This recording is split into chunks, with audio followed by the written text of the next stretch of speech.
Listen, I've met Tom Hanks a couple of times, and he was very kind and very lovely, and his wife was exceptionally lovely. But when he was on Saturday Night Live... I hated it too, and I said it on my show. I know. What? I hated it. Wearing the MAGA hat, not shaking hands with a black person.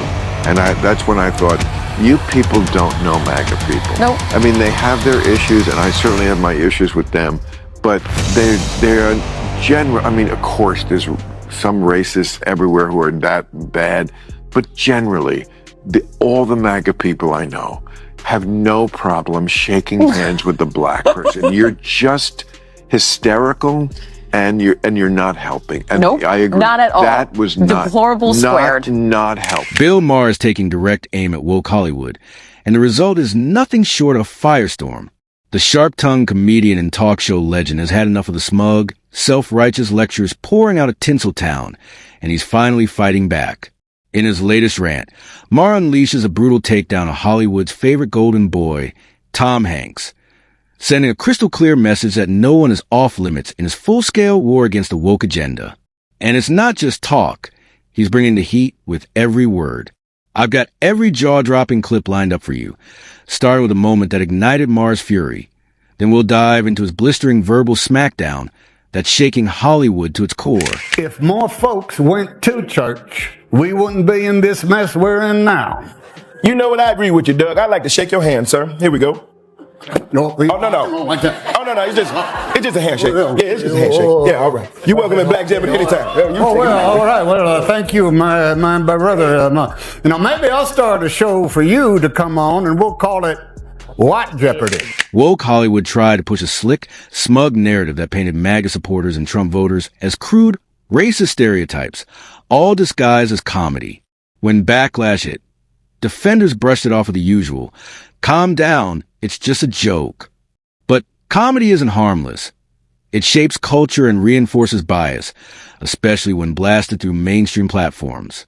Mocking half the country under the mask of satire isn't humor, it's propaganda. That same issue resurfaced on Bill Maher's Club Random podcast, where he didn't hold back his thoughts on the clip. You people don't know MAGA people. Nope. I mean, they have their issues, and I certainly have my issues with them, but they're general. I mean, of course, there's some racists everywhere who are that bad, but generally, all the MAGA people I know have no problem shaking hands with the black person. You're just hysterical, and you're not helping. And nope, I agree. Not at all. That was not deplorable squared. Not helping. That's the far-left playbook.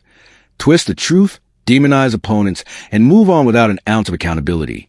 They went after Trump for years, and now J.D. Vance is the new target. Even Tom Hanks hasn't been spared.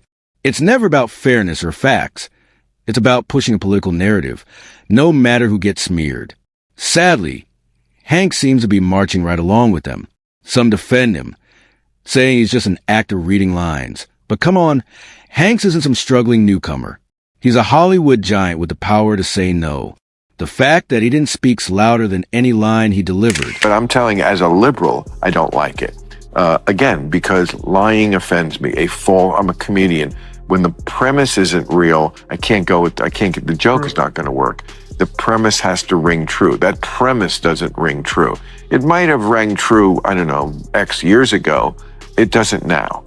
So, but that's where we are. Everybody has to just play the hate card, because that's what gets clicks. That's what gets you loved by your side. Right, your side, 100%. And there's safety there. They just want to feel that, oh yeah, that's right. He's The left has turned attacking Trump into a daily ritual, and they've mastered it.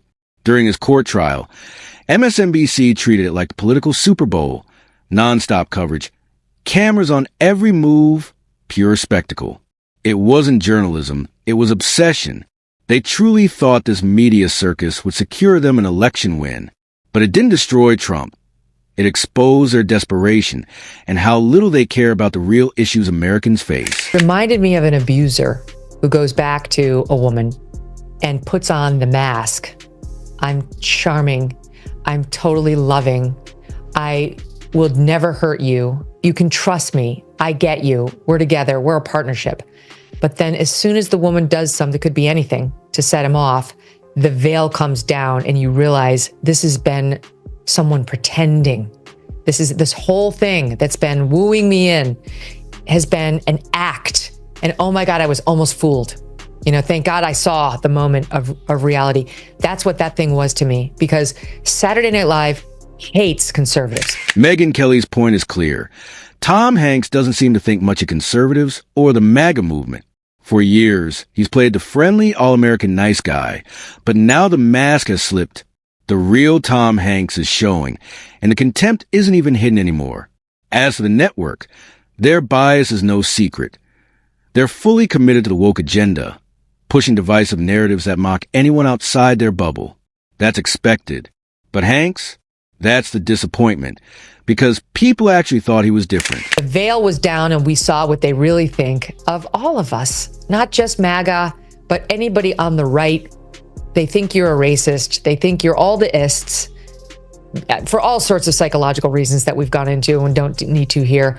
But there was that piece of it. And then there was how deeply offensive it was for Tom Hanks in particular to participate in this skit.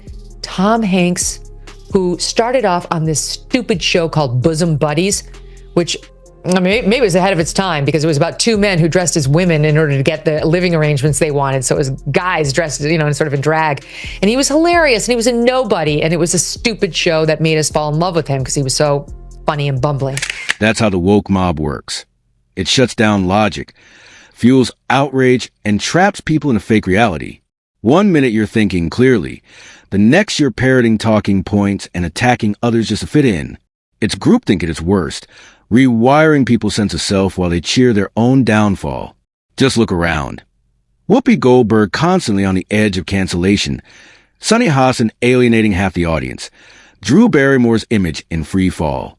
The mob loves you when you follow the script, but step out of line once, and they'll drop you instantly. It's a trap, and too many still can't see it. In thanks to a nation, of audiences that included those guys who look like that, with the t-shirt, without the sleeves, that are maybe a little rough around the edges, who aren't as coiffed as he is with the perfect 3/4 zip, sweater, with their MAGA hat on. And yeah, Tom Hanks, their southern rural accent, you absolute effing snob, went to your movies and made you a billionaire.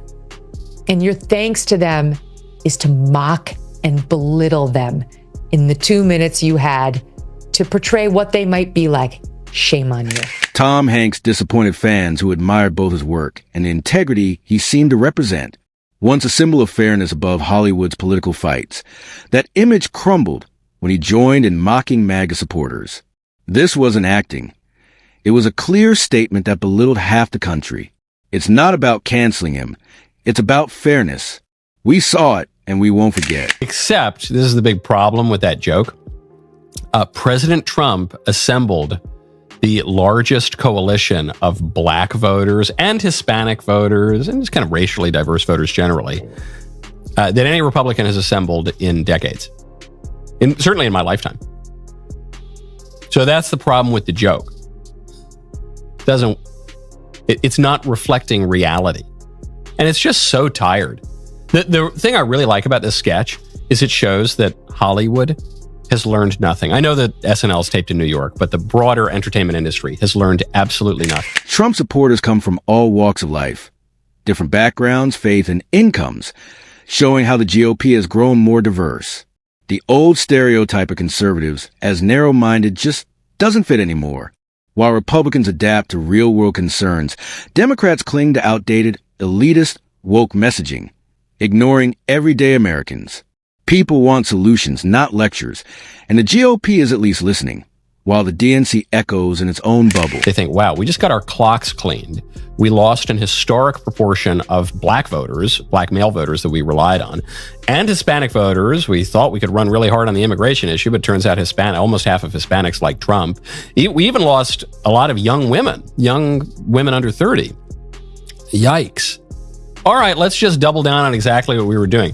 Republicans are racists. Actually, first we're going to make fun of Republicans being religious, We're going to make fun of Christians. That'll work. And then we're going to call our opponents racists. Because apparently the majority of Americans, including a lot of black and Hispanic people, are racists. Yeah, that's the ticket. The DNC is teetering on the edge of collapse, a fate familiar to parties that lose touch with the people they serve. History shows that no political force, no matter how powerful, is immune when it drifts too far from everyday concerns. Right now, the Democrats are heading down that same perilous path. To survive, they must break from the radical woke fringe, stop dismissing the working class, and stop demonizing independent thinkers. They need to focus on practical solutions, reconnect with reality, and treat common sense as a priority, not a taboo. Without these changes, they risk losing even more support and relevance. If you found this insightful, don't forget to hit the like button, subscribe, and leave your comment below.